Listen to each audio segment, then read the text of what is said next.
Wade Show. My name's Josh Wade. Thanks to The Siege for helping us out with the theme song. If you like the show, if you like the song, go help the boys out. They're fucking really good guys and they let us use their music for free, so appreciate it.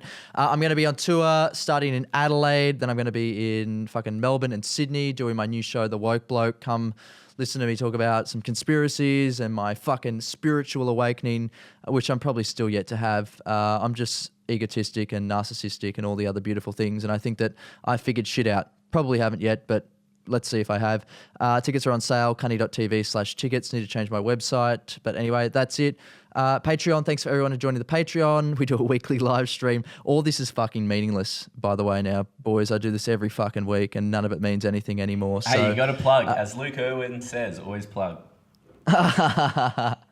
Oh, it's going to be great. All right. Fucking, you know the Patreon, you know the deal. Fuck, you watch it every week. If you don't know what it is, go back to last week's episode, give us a view there. Guys, Ollie and Finian. How many What times a have fucking you been asked excellent that? name. It's a good question, Ollie. Not many, but we're going to go with Finian for this episode. Yeah, okay. Where are you guys from?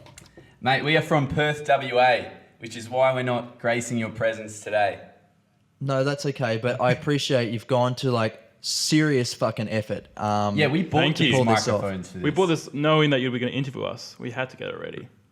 Really? No. you didn't. No. You just say yes. Come on. Yes, we I did, need- Josh. We love you. Thank you very much. Now, I saw a video that you guys posted up probably about a week ago, but I've seen some of your stuff before because I think, Ollie, you messaged me. I was going to bring that up. I once- was going yes. to bring that up. Did I reply to that? You did. You left him with a scene. Okay. And we No. used to live together at the time as well, and it was very tense for a while there. Very tense. And then you kind of come back, and look at this. Yeah, I was like, mate, I messaged him. I'm sure I'm going to get a reply. I talked about Pizzagate. And then, you know what? You left me on scene. And you left me on scene about 10 minutes in. Yeah, I'm sorry about that. See, I'm real bad with that. Like, I'll look at messages and yeah, I am sorry about that. But are you saying that you did watch our videos even like when you... I went to your channel. I looked at all your stuff and I like what you were doing. I was like, why don't you guys have more views? I genuinely mean that. Like I figured this shit out. I've been doing this since I was about 17 and like now I'm so far into it that I'm like, oh, well, look, let's just do a podcast now. I don't really want to go down the thing of every week. And this is what we're going to talk about, I suppose, today, or a percentage of our conversation today is going to be about, I guess, the online space and as you guys are navigating through it yourselves and trying to build your own brand through this, where it's going. Because I suppose you're entering it at a time when, you know, you've got Jackson O'Doherty, you've got all these different people doing prank videos and doing the most outrageous things for views. And it's sort of much tougher now for, I guess, traditional comedy to some sort, sketch comedy, or, you know, even if it's obscure comedy, because I sort of like the angle that you guys are going where you've sort of got an aesthetic to it that's cool and it's different, right? Yeah. But yeah, I guess I'll start out. I saw the video, it came up on my news feed, and it was at it was an interesting time because I had a friend up here who's another comedian. We were driving to the casino and we saw these two dudes jumping off the bridge doing silly salmon. Yeah. And like actually doing it IRL. And I was like, shit, like you forget that these, you know, it's not just a thing online. This is actually culture hacking. You're essentially what you say online. Yeah. And it's insane how far the silly salmon is now going. Like when you see something like that, when you see an Australian comedian doing something like that, you immediately go, okay, this is in the general area of Australia. But then they get on their vlog and they start going, we're gonna take this to bloody wherever you guys want it. And it's because it's true. The silly salmon, you don't realise that it's not just Australia that these things are branching out to. If you've got 40 million views, it's not going to be all from Australians. And just the fact that it's getting that worldwide notoriety, I mean, Well, it was interesting because before we made that video, Yeah. my Facebook feed is very, it's an odd one because I've basically unfollowed everyone and every page. A bit pretentious and in a way. A bit pretentious and very selective. And then I heard about this, Ollie told me about it, and then I saw 40 million, 30 million views. And I was like, let's just make the video. And then somehow, just kind of touched that nerve. And as you said, I was like, that's a good way to put it, culture hack. I feel like oh, you go, Josh. No, you're right. I feel like they are playing to a certain demographic, and I think that is that people like I don't want to say I would say unintelligent humor. You know, basic. Oh yeah, basic I think the audience. No, yeah, basic as shit, and it's like it was the lowest common denominator. It's just like a knee-jerk reaction you have to it because you don't need any explaining. But then I feel like with every action, for example, like that video, there is a reaction. So that's getting 40 million views. I will promise you, a large percentage of that are going, who the fuck are these dickheads? This is the dumbest shit I've ever seen in my life. And that's why why we've got an audience. That's for the why video. I feel like our video did gain traction, because like stuff like that needs to be it needs to be somewhat called out, and it needs nobody wants to see that all the time, and they want something to fight back to it, I guess. I'm not saying that we are the white knights in this situation, all right? We are the war. No.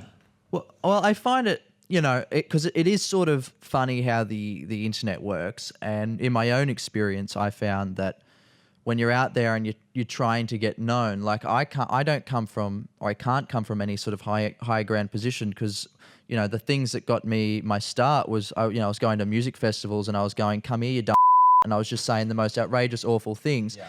But it was coming from a space of I'm going to be a character. Like that wasn't me. It was a Borat-esque type thing where I was definitely coming from a how do people react to this sort of person, the person that everyone loves to hate. But I suppose it's devolved now into you just need an iPhone. There needs to be no production quality whatsoever. And there is a really, really, really large percentage of people that are happy to watch it. And I appreciate the hustle. I get it. They're consistent. Exactly. That's the thing. They don't drop a video. They keep going. And they know they're playing to that niche crowd. What's it? Silly Savin Part 3? It's like been a month. part. Was Jackson O'Doherty the first person? Did he start the trend? He started the trend of let's film on the iPhone camera. And do something stupid. Or do this now. Yeah. Or do this now. And I saw that like months ago. And I'm like, what the bloody hell is this? Like, best friend prank? For God's sakes. Haven't seen that one. Yeah. Well, let me tell you this. Send it to me. Can I have your newsfeed? Yeah. No, I'm quite pretentious with my newsfeed as well. Like I've got a very, very, very limited amount of friends. So one day I just went on a cull, and I suppose we all have, but I mean, I went fucking real cutthroat. It was like, if you haven't spoke to me in the last 2 weeks, catch you cunt. Like it was done. I unliked all those pages from high school, like all that sort of stuff. So I sort of miss out on that stuff as well. Like there was one thing that went nuts that I'd never seen before. It might have been the silly salmon thing as well. I'd never heard of it, and then someone had tagged me in it, and it was actually Connor, the person that I work with here, that tagged me in your video, and then I went, oh fuck, I've seen your stuff before. But moving on from silly salmon, because we're giving them exactly what they want, which is we've spent time talking about it, and now we just seem like envious little but maybe isn't the right word. We'll maybe beep that one out because it's 2018 and you know what it's like now. We can talk about that. How did you guys meet? Yeah, fucking yeah. Good luck to your career once that conversation's done. That's perfect for our audience. Yeah. The Me Too lap it movement. up. How did you guys meet? Well, I'm from Albany, which is a town down south, and I moved to Perth to go to uni. And for some reason, I studied film. And for some reason, Ollie was taking a film unit. He dropped a week later. Okay. But we met in that film unit, and then for a few years, we kind of just made videos off and on again. And then we moved in together about 7 months ago, and we started the page. So it's kind of moved in to get this page going. Yeah. Cool. And where did that inspiration come from for you to go, okay, cool, we want to make sketch comedy together? We always felt like we're on the same wavelength in terms of what we wanted to make. I think that, like, on the surface, we kind of seem like chalk and cheese. And I think that, in a way, maybe that we are. But I think on a humor wavelength, we get the same shit. Yeah. And we have the same humor. And I think that's kind of why we do it in a way. And hopefully, like, our difference makes us, stands out a little bit. Instead of a lot of, like, Jackson and Doherty and whatnot, they all they look the same and they talk the same and stuff like that. But, despite being quite different, we had that. We're interested in everything similar online. Yeah. So is it that personal, like, it's almost like that yin yang thing where you almost need to have that duality, the black and white, to be able to,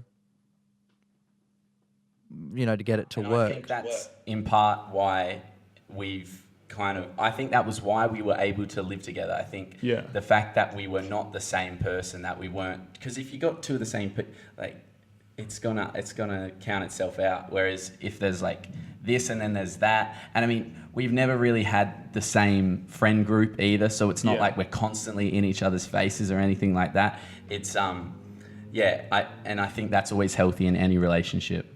Thank you. So you're coming from the opposite side of the same coin, and it's almost like you're both going to the same direction, but you've both taking a different pathway. Okay, so where do you guys want to be? This is just beginning. Exactly. Yeah. Well, I think one is to have consistent videos, which we are starting to work on a lot more after last year, because now we've started to get a tiny little bit of traction, and we've always enjoyed making the videos, but of course that traction is a big help. But I think, like, we've been doing some practice podcasts as well. We haven't started doing that officially yet, but that's something that we've been wanting to do for ages. Why not? I feel like with any podcast, you need a starting point. You need to have at least a following before people are going to go, I want to hear this bloke chat shit for an hour, And I feel like with you, Josh, you had that base point where people know your stuff, and are going to go, I want to hear what this person has to say. Whereas if you start at that point, I feel like it's a lot harder to work up. I totally disagree. I'll tell you why. I love that, but I have to be totally honest with you. Yeah. When I came into this, right, I'd spent so much time playing a character and going out of my way to make people think that I was something that I definitely wasn't, right? Like, I was always the polar opposite of swearing and trash humor, and it was all very lowbrow, right?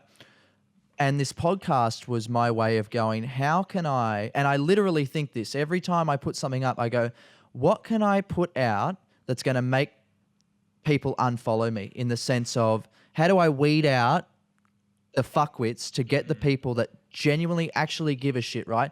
And I was so confident, and I want to be so confident that doing this, like, I knew going into making a podcast that there was no way ever again, goodbye to a viral video or anything like that. That's done now. Yeah. And there's going to be people that might, from an outside point of view, go to my YouTube or go to my Facebook and look at that and go, oh, wow, that's done. That's done. Like, this is someone that was getting, 100,000 views on a video, and now it's getting 5,000 or whatever. But I guarantee the 200 people that pay on Patreon and the 5 to 10,000 people that watch every week on YouTube, the value inside of that is so much more fucking valuable to me than it is fucking Derek from Toowoomba going, you're a funny cunt, and then scrolling down his newsfeed and saying the same thing to another cunt that's doing the exact same shit. You got to start somewhere, and people want that journey. Yeah. They want to see you come from fucking nothing. You want to be, do not do this. Do not wait till you're something and then try and change your brand to being a podcaster or something. Yeah. Make that a part of your brand now. Now that you got fucking eyes on you, this is your chance to go, we do this. Yeah. Nah. Anyway, that's what I think. No, you that's don't have really to do that. I can. I mean, as we're talking about, like, we're just starting out, so we haven't thought about having been through what you've been through like that. That's a really good point where you talk about the brand, and, like, it's so interesting that you weeded people out like that. Yeah. Yeah. Because I had actually seen your stand-up before, and I remember you kind of were talking about there was somewhat of an identity crisis that you had where it was like when you started your stand-up, you wanted the audience to know, hey, this is not me. This is a character that I'm playing. And I heard that, and everybody was like, I heard in the crowd, and I was witness to the crowd, and they were there for that, oh, cunt, what's going on, cunt? And I could see that you were trying to move away from that. And I ask, was there somewhat of like an identity crisis where you'd go out and people would expect Cunny, but you wanted to be Josh Wade? Yes, that's a good question for sure. And it probably wasn't until 6 months ago that I had what, I don't want to say it's a fucking spiritual awakening, but some sort of moment where it all really just clicked and made sense. Yeah.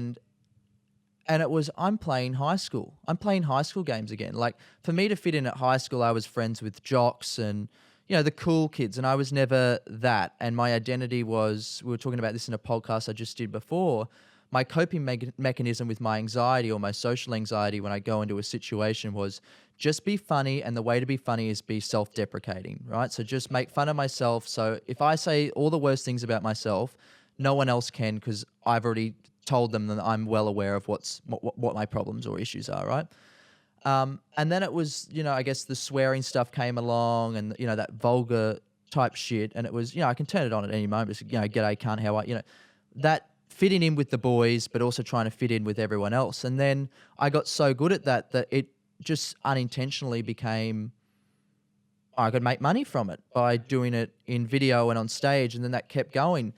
And then it got to a point where I was like, this is not fulfilling at all. What am I going to do? The joke's so old now. Like, I don't want to be running around saying cunny and doing all this shit, but I built a brand and I didn't know how I was going to, make money from it or continue to make money from it. Because this is the funny thing with the internet. And imagine this, right?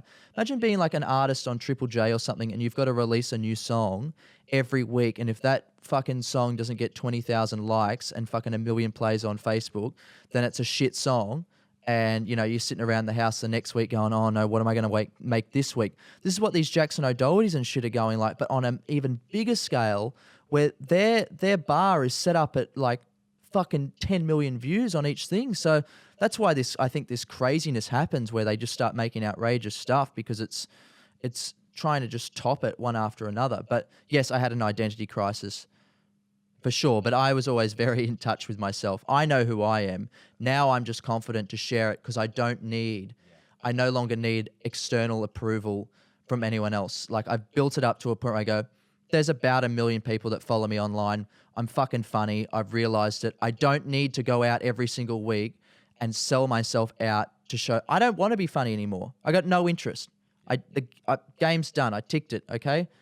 So now this is more about, if there's a few people that watch this and watch this interview and are in similar positions to you guys, where you know that you're going to make it, you cunts are going to be absolutely fine. I can see it in you. You're motivated. You're ready to go, right? And it's going to happen for you. And there's other people out there that have that in them that don't have that. They need that moment. They need to hear someone say something or just fucking tick that box for them, and they'll get into gear. I want legacy over likes. That's where I'm coming from now. I don't need social media fucking shit. Yeah, I know that we put in this on Facebook and all that sort of shit, but I don't give a fuck if anyone watches it anymore. And I have seen that in your content. It's like it has changed, but you can tell that you are 100% content within your content, And I think that in itself is going to gravitate people nonetheless, because I've watched what you're doing, and you're so present with every guest. You're not trying to be anything but yourself, and I think, it stands to reason that it's gonna kick on. Cool. Well, thanks for asking that, and sorry for going on a little bit of a rant there. But I like it. Back to you guys. Where do you guys really see yourself in 12 months? Where do you want to be? I think, as I was talking about before the podcast, I think that's a big thing, because we've actually done just like a lot of practice podcasts before we even did the page. And that's been something that we've always found a lot of fun. But I think that's the big thing. Like, if we were able to, get a podcast and work out a really good, a lot of good content in that. Yeah, but I think it's just making the videos that we want to make, and then whoever comes from that, comes from that. Like, when we made the Jackson O'Doherty video, I was annoyed. I was annoyed, and I guess I was somewhat envious that sort of video was getting traction. Totally, because that video was obviously the one we put the least effort into. We've done some videos which we put so much effort into. We put money into it. Editing wise, it took me like a long time because that was done in like 2 hours. That one, the Jackson O'Doherty one. Yeah. So yeah, it was weird. But it was like the one we were like least, for me personally, I was least proud of. But touch a nerve.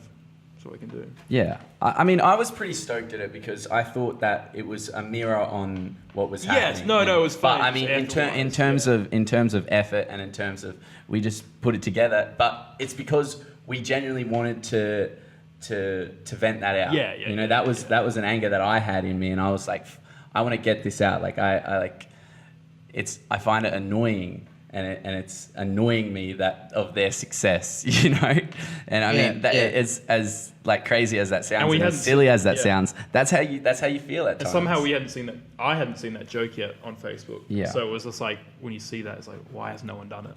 Yeah.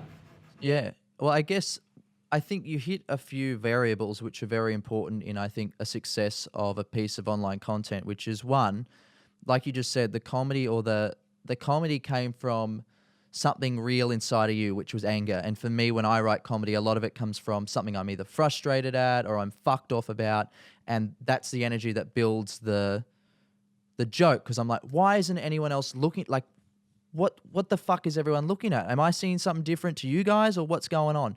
So it's that variable, but it was also socially relevant because it was a thing that was going on at the time that everyone sort of knew about, except for fucking Finnegan, which is not Finnegan, but Finnegan, you know Finnegan what I mean. with his newsfeed. Finnegan's newsfeed. Finnegan's newsfeed. That should be a website. Yeah, Finnegan's newsfeed. That's the next video. That's the next video. A really short one. Yeah. Yeah. Josh Wade doesn't get your fucking name right ever. Yeah. It's just Tag. Can you tag another Finnegan in this video? Can you have Ollie and Finnegan? Just tag some Finnegan. 5. that we don't know. You're acting like this is the first time someone's called you Finnegan. It's no, I'm not Half saying of my mates call you. I'll play Finnegan. That's not true. I promise That's, you this. At least okay, well, two of them. that's actually half fair. of my mates. That's fair because I don't know half your mates' names. Exactly. So they can call me what That's they want. yeah. That's yeah. We Maybe don't they're know. doing it on purpose. Maybe it's a bit of passive aggressiveness. I I'll feel take like it. it would I'll be. take it. He's met half of my friends about 3 times. He walk in the door. G'day, I'm Finn. How you go? Jeez. When you live with Ollie, they would dress the same and whatnot. They come and it's like, Finnegan, call me what you want. And this is why his news feed is what it is. That judgmentalness. The judgmentalness. I'm like, Josh, I don't even follow you, you know? I didn't even know. Ollie's like, It's okay. Josh, I'm like, who's this? I have to Google. And they're like, oh, there we go. That's right. I don't need any more. No. See, that's the envy there. Yeah. I think we live in like this, we live in this world where it's sort of like this social validation of, I don't like someone's page, therefore that person is worthless, or like that's not actually the case, but I mean that's the way that we somewhat view this fabricated medium, which is like, oh, well, this person has 700,000 Instagram followers, so they're higher up on the social totem pole than what I am. I liked your podcast with Butterfield like a few days ago, and I liked what he said. He summed it down. He's like, how big is your dick? That's what it comes down to. How big is your dick on social media? If you got a big dick, people want to see it. Yeah, but if you don't know how to fucking use it, then there's not much point. Yeah. Right?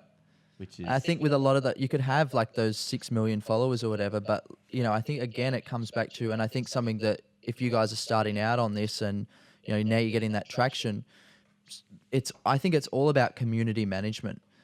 Don't fuck up like everyone else and be too fancy or too good to reply to your fans and like build a fucking Facebook group and make them a part of that journey in every single element of it, because that's what makes people care. And you can have 6 million followers, but who the fuck's going to actually, help you out when you need it, when you want to fund a movie or you want to do that? Like, I think it's a double-edged sword. But anyway, we'll move away from that. So, Ollie, you're into conspiracies. Are you into conspiracies at all, Finn? Because that's what your original message to me was about. It was. Well, yeah. there's living with Ollie, when I lived with him, not at all. But then there was one conspiracy, Pizzagate, which did capture my attention because there was so much evidence he had to show for it. So, again, very selective. I sat with him for half an hour. I said, this is what I got. What do you reckon? He said, there's a case. There's a case. Have you heard It's of this one? irrefutable.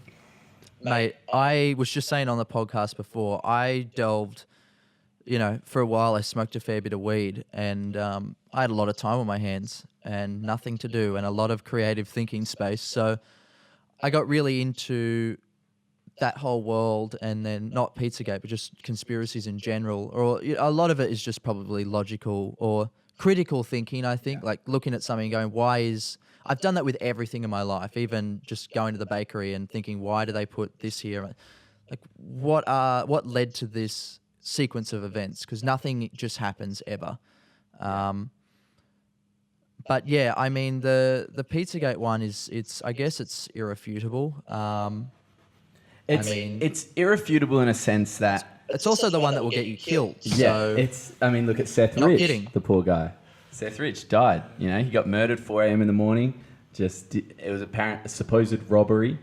Didn't lose his wallet. Didn't lose his phone. But this stuff happens in Australia, mate. Like, I've looked into this stuff enough that I've gone, fuck, like if some of the shit that I'm saying is correct or, some of the stuff that I've looked at, I probably should be maybe a little bit more careful on what I say, because part of me, there's things that I know about certain things that have happened, with, I don't know if I should even say who, but there was a video that there's a video that I made about someone that was in jail, that got out of jail, and that person got in contact with me, and the video went really, really, like it went probably... Does this person love a surf, you would say? Yes, yeah. So this is when and I I haven't found heard. out- This is when I'm out of the loop. After this podcast, I'll do my research. You'll know this person, don't you worry. But I looked into that and found out what had actually happened, and it's basically irrefutable what happened there. And I wanted to then make a follow-up video sort of saying, look, like this is it. Like no one's talking about this, but this is all here, and if you just Google it, it'll come up. Yeah. And then I thought, I've got to get off my, I'm not a white knight. Like this is serious business. This is a little bit of fun to have a conversation about, but to other people whose money and shit is on the line, they aren't fucking about, man. Yeah. They are not fucking about, and it's not. And that's something that when I went so deep into Pizzagate, you see some stuff. Like there was a YouTube video about 20,000 views. 20,000 views, and it was the guy from Comet Pizza, and he was messaging this dude saying, "Do not investigate this." It was the guy that was the main center of attention at the front of Comet Pizza, and he's going, "There's nothing going on here. It's a regular pizza place." And then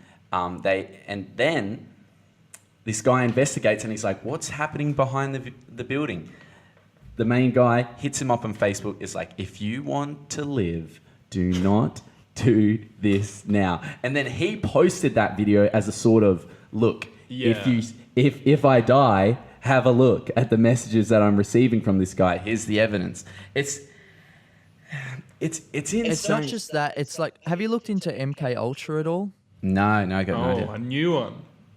Lay it on me. Oh, this isn't a new one. This is scary. This is genuinely like, because this is confirmed shit. So MK Ultra, or Monarch Mind Control, that's what I call it. It was the Nazis were the ones that did most of the research into it, and then after the Second World War, in a thing called Operation Paperclip, the US took in a bunch of the top Nazi scientists, because if they didn't take them in, the fucking Soviets would have. And the Nazis had spent a lot of money. They had a lot of research into specifically like, aerial warcraft, and is that what you would call it? Like, they were trying to recreate UFOs. They were trying to figure out how to do anti-gravity. They were even like, looking into the occult and magic and rituals, and they were spending a lot of time on all this stuff, the Nazis. So the US took them in. And one of the things that they were trying to study was mind control, which is obviously something that Hitler was extremely good at. How do you get a bunch of people through propaganda, through the television, through movies, through all these different things, to become basically slaves without even knowing it, right?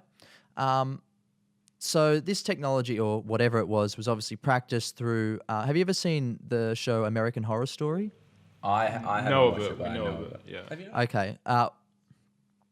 So there's a series they did called Asylum, but I'm sure if you look into this, you'll see. But they talk about it quite a bit in the show, where back in like the 40s, 50s, and 60s after the war, a lot of the Nazi scientists were working in these psychiatric hospitals where you'd have just all the people that were, obviously Down syndrome, autistic, you name it. Like they just threw them in these asylums where they would do human experiments on them. And one of the main things would be this mind control thing, right? So it works by essentially, geez, I'm shaking even talking about it, but it works by essentially drugging people up through LSD and stuff like that and putting them through trauma. So it's based on post-traumatic stress disorder, totally desensitizing someone to absolutely everything, and breaking someone's personality down to the point where they're having a crisis where they don't know who they are, what they eat, blah, blah, blah, and then building up an alter ego inside of them, a new personality and a new person that acts upon new things, right? And that gets used now in Hollywood, majorly in Hollywood, right? So when you see Beyonce saying that, her alter ego's name is Sasha Fierce, and when she gets on stage, she becomes a different person, or, Miley Cyrus, Hannah Montana, you see these shows that are essentially playing on what is black magic or the occult, where they're conjuring up different alter egos and spirits inside of them to be able to act upon certain things. And they go nuts. When they get to about 30, they all break down. So obviously you've got your Paris Hiltons, Lindsay Lohan, Britney Spears, you name it. Amanda Bynes is a big one. I don't know if you ever watched the Amanda Show growing up. The Amanda Show. Yeah. Yeah, well, she was smart. She had everything going for her. She was the one girl in Hollywood, when she was doing like She's the Man and all that. Sorry, I'm going on a real long rant here, but it's real fascinating shit. She was on the up and up, and then all of a sudden something happens, right? And it breaks down. The whole thing breaks down. So what you're saying is, No. from a young age, they are controlled and they bring him into this superstar, and then at the age of 30, they just bring him down. Basically, essentially, if you look at any child star, anyone that was in the industry from the start, when mum and dad are making, all of your money, okay, you look at someone like Justin Bieber. Justin Bieber at 13 or 14, right? We were probably about the same. How old are you guys? 22. Yeah. Okay, so about the same. I'm 23. So Justin Bieber at 13, 14 was doing world tours, and people our age at that time were saying, oh, this guy's gay, and, just throwing out the word. We all hated Justin Bieber, right? Because it was just the cool thing to hate Justin Bieber. Whereas this kid was constantly trending on Twitter.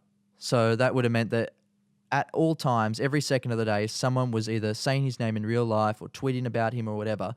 He's being talked about constantly, and 90% of that or probably 95% of it was all negative. So you're the most hated person in the world at that young age. You're making hundreds of millions of dollars. You're probably generating billions of dollars for the record label, right? And that record label is taking 20% of your income. So they're, as a management fee. So they're touring you around the world. They're shopping you around. Like that is what I would call almost like this odd Western slavery, where it's almost like they need control. It's like basically if Justin Bieber was a coffee shop and I own 20% of it, then damn right I want to fucking say in what color the mugs are, So it's this control thing where it's they're being puppeted the whole time. Katy Perry is a fucking brilliant example. How so? Well, do you remember like that period of time where just Katy Perry just blew up and every single song that she released was just banging? And and a lot of the themes in her music was all occult based. I don't want to say Illuminati, but like occult based. Like one of her main albums, I'm just bringing it up now. If you look it up online, it's called Prism by Katy Perry, right? So Prism being the pyramid. And if we have a look at the songs that are on there, we're getting like a lot of them. I did not expect this podcast. No, well, we're opening up a rabbit hole. Jump down with me, Vinny. You have. You shouldn't have done that to me. Oh, I love it. Let's get in. It's beautiful. Oh, maybe there's not. Wasn't Well, Prison- Dark Prison Horse was is a really fucking- When you say like when she blew up, she had that like How do you know? teenage dream, and then no, she had that one where she's like naked on the Kissed a cloud. Girl.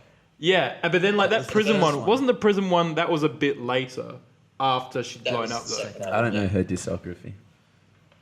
You know the I album. do. You know the album where it's the firework one. Yeah, and that's the same. Does, That's the does that first- have California Girls in it? Yeah, yeah.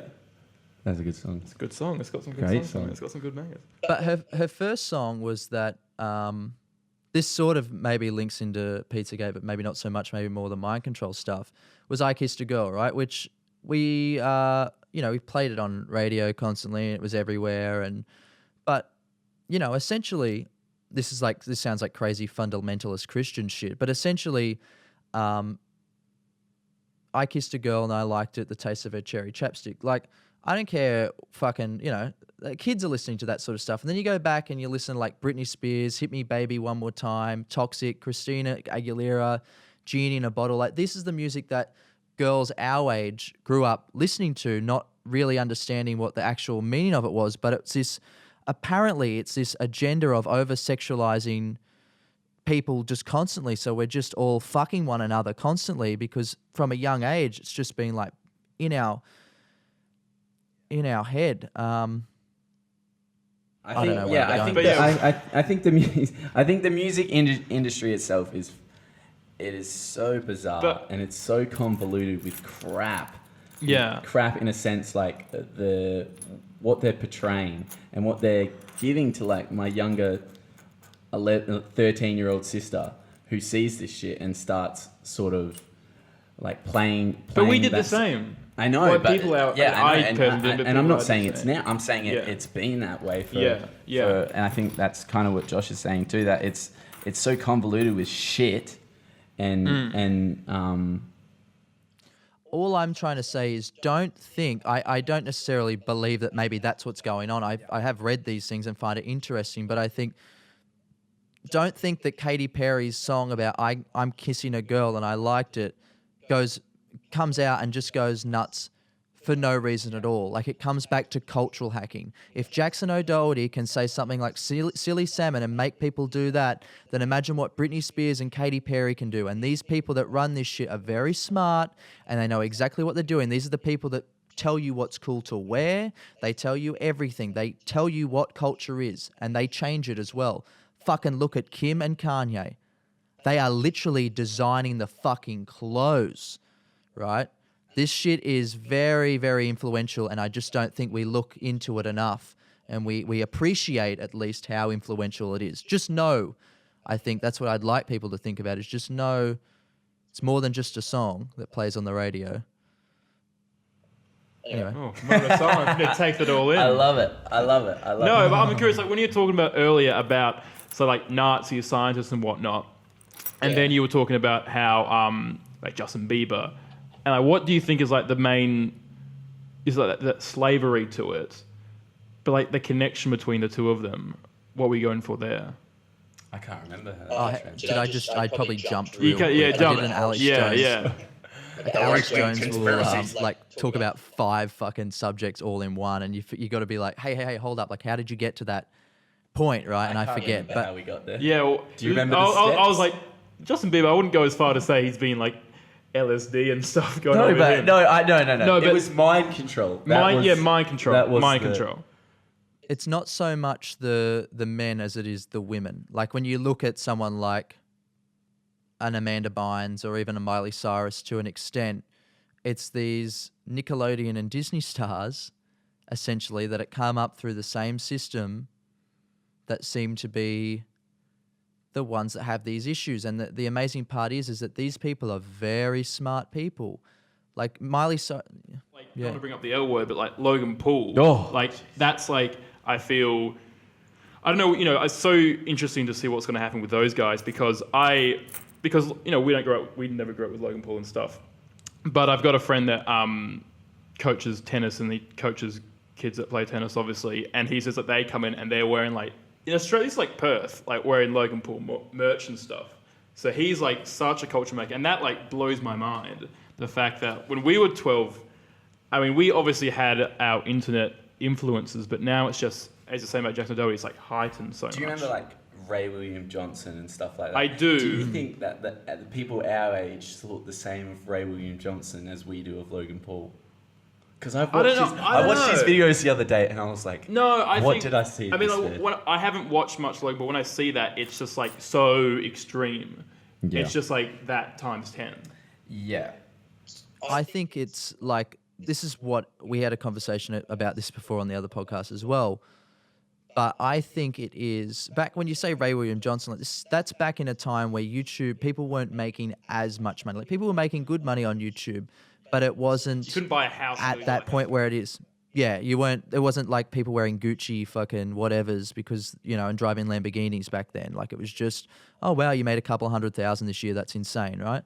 Now we're talking about multimillionaires. The thing is, in our age group, we had the Wiggles. We had all these different things that we would buy lunch boxes for. And I said before, look at Disney, mate. Disney doesn't make a fucking cent from movies. They spend millions and millions of dollars on movies just so they can sell a fucking kid a backpack and license the fucking merchandise to whoever. So the thing is, and I think that people get angry about with Logan Paul, I think he's one of the greatest entrepreneurs of all time. Like he's been like, he's a nutter, but you got to remember that Logan Paul that we see on YouTube and Facebook and whatever, that's Ronald McDonald of McDonald's. It's a business. He's just the mascot for the brand, right? And it just so happens that we take a bit more of a spite to it because like people are wearing Logan Paul merch, but Logan Paul, that name is no different to Quicksilver, is no different to Billabong. It's the same thing. He's just used himself to be the connection. As he was saying about controlling, the media controlling these people. If you look at half the videos the music videos that the Paul brothers are doing, every second word is merch. Plug my merch. Like sometimes that's the chorus. It's like it's almost a parody of itself. It's ridiculous. Just so like unsubtle. Yeah. It's so unsubtle. That's what works. Yeah, if you're a child, you're seeing that at face value and going, I want to buy that. He is telling me to buy that, so I'm going to buy that. And he knows that that's who he's catering for. Yeah. So that's why he's doing it. Yeah. He's making bank. But it's not just him. It's not just him, mate. Like they're running companies, and there's people that have invested into Logan and Jake and the other businesses that they run. This Fanjoy shit. Like there's a boardroom. There's a fucking there's a bunch of directors up there. Not like movie directors, but a board of directors that are conducting this sort of stuff. And I think we just forget because we like to think YouTube is this community base or it's just me and it's just behind the camera. And like when you get to that level, I'm just surprised that after he made that suicide video that he didn't have a manager or a PR team that vet every single thing he does. Well, there's a theory that he knew damn well that it was going to get the reaction that it was going to get and that in the long run, he would come out on top. However, I feel like it went a little bit worse than he planned, where it was the same thing that happened at PewDiePie times 10, where everybody jumps on, and I think that he knew it was going to be controversial, and he knew that mainstream media was probably going to pick it up, but he didn't know that everyone was going to jump it. And I think what did it for him, like the video itself is whack, but when you're laughing 10 meters away from the corpse and you're making these jokes, it's cringeworthy. And if it's cringeworthy, people aren't going to enjoy it. I agree. I totally agree. But, geez, the internet is cancer, isn't it? So why do you want to be a part of it? It's why we're here. Yeah, I guess so. Anything else that you're into? What are you into, Finn? What are you into? What's your Facebook feed like? My Facebook feed is a very pleasant place. It's literally Batuta Advocate. Oh, and then Batuta Advocate. Are you a fan of Batuta Advocate, Josh? Oh, very much. I don't know how they pump out like 4 a day and they're so specific and so on point. Staring into your soul. It's amazing. You're like, how do these people know what I like? I feel even more self-conscious because I'm like, whatever I do, I know it's something they can write about, and I'll get tagged and by a friend. They're that good at it.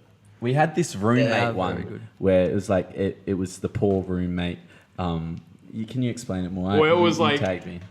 It was something like roommate sick of other roommate bringing back 20 people at night at 2 a.m.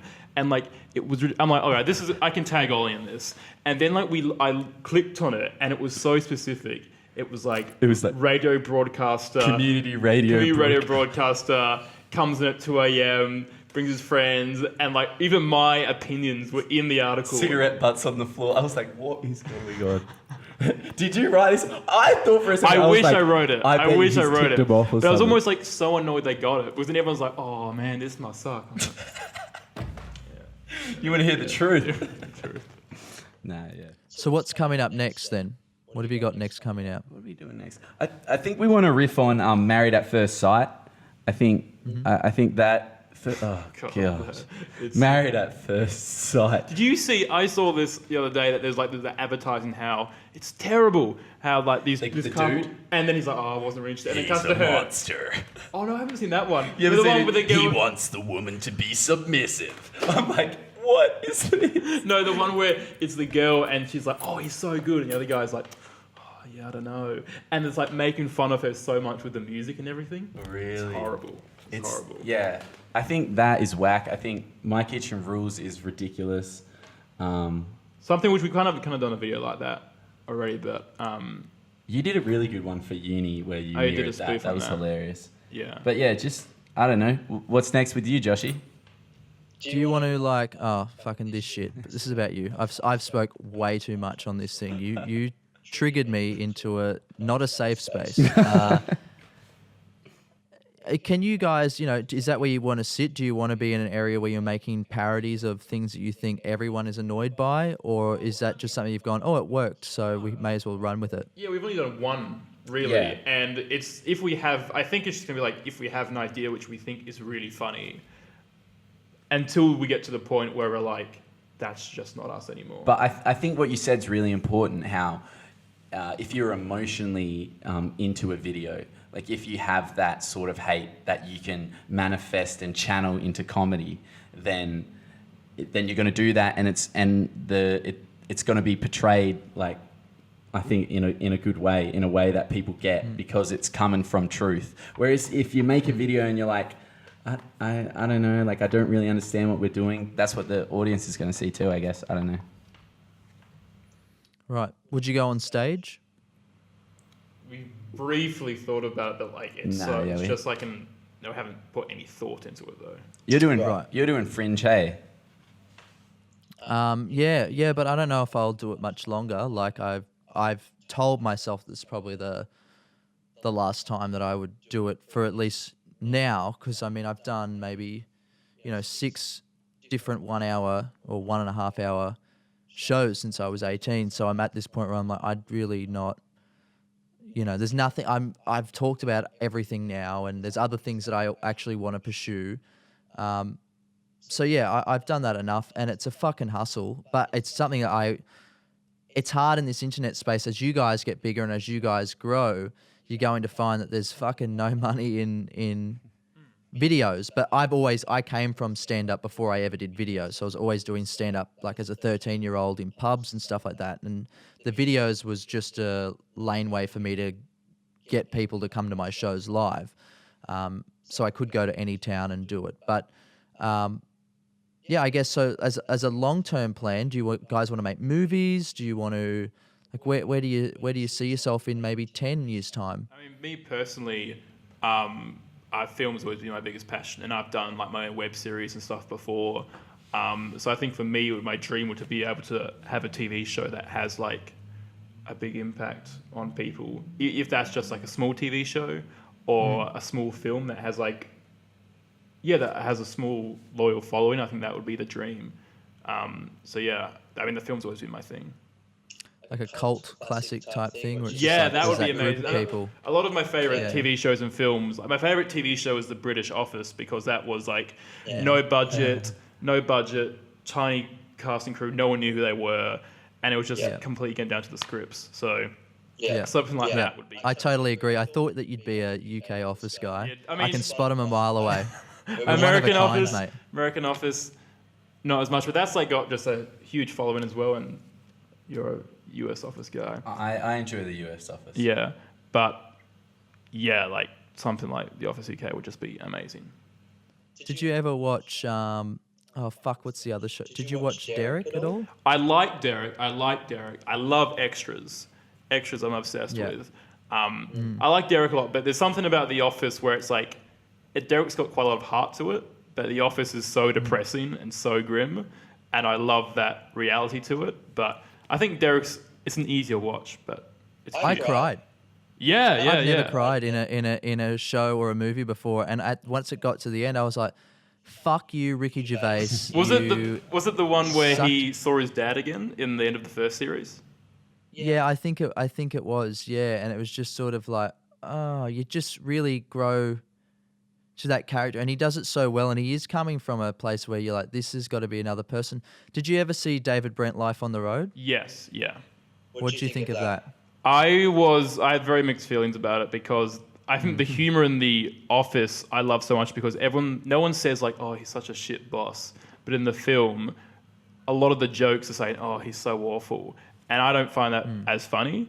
But I think it was still interesting, like an updated version of it. But I mean, I think The Office Christmas Special was like my favorite TV ever. So I just can't compare. What did you think? I liked the song. Sometimes I'll put Songs it on, are funny. on Spotify because they are outrageous. I think maybe that's the thing that I like about Ricky is I like dark comedy and I like it to have heart to it, and you just can't help but just go, oh, you stupid motherfucker to the character.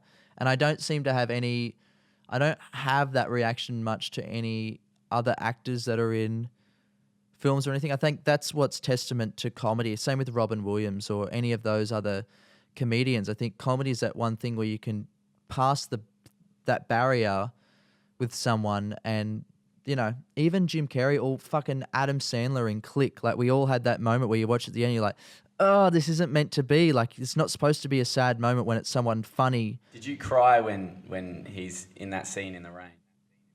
No, I don't think I did, but I do remember like that feeling of going, oh shit, I didn't know that Adam Sandler could pull that string on me. I don't know. I don't get that from serious actors as much when I watch a serious movie because I expect it. Yeah. Well, I think that's why The Office is just the best thing ever. Yeah. Wait, What about you, Ollie? I got to bounce, man. You do? Yeah. All right, cool. Well, thanks for fucking jumping on the show. Do you actually have to bounce? Yeah, I do. Okay, cool. Have you got work? Yeah. Where do you work? I work at Deck Track, but as far as they know, I'm at the dentist, so. Cool, mate. Well, your teeth look fucking magnificent from over here through Skype. All right, guys. Hey, thanks so much for joining me on the show. If you want to check out their stuff, it's going to be in the link down below. Guys, all the best. You've got it in you. You're going to fucking make it. I genuinely say that. I genuinely mean it. If I didn't mean it, I wouldn't fucking bother. I'm too self-absorbed. So and Josh, I appreciate it. Yeah, we appreciate you giving us the opportunity to come on. Thank you, man. Nah, fucking easy, man. Make sure. Let's definitely stay in contact, hey? Let's talk, and if I can fucking help in any way, or even just fucking as a friend, definitely fucking hit me up, and we'll catch up for a drink. It's been Sounds wicked, great. man. Thank you so much. All right, see you, man. See you guys. Bye.